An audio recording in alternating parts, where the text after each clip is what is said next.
இயேசுவை பற்றி பார்ப்போம். தேவகுமாரனுக்கு பசி தாகம் பலவீனம் இல்லை. ஆனால் மனித குமாரனான இயேசு கிறிஸ்துவுக்கு பசி தாகம் பலவீனங்கள் இருந்தது. மரணம் மட்டும் கீழ்ப்படிந்தார். 30 வயது வரை பெற்றோருக்கும் 3 வருடம் தந்தையின் பணிவாழ்வுக்கும் அவர் கீழ்ப்படிந்தார்.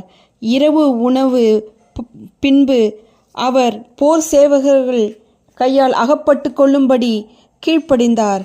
எப்படி கீழ்ப்படிந்தார்? தலை காட்ட சொன்னார்கள் முள்முடி சூடுவதற்கு, முதுகை காட்டினால் வாரினால் அடிக்க, முகத்தை காட்டினார் அவர்கள் துப்புவதற்கு, கன்னத்தை அடிப்பதற்கு. கொல்கத்தா வரை சிலுவை தூக்கி கொண்டு நடந்து சென்றார்கள்.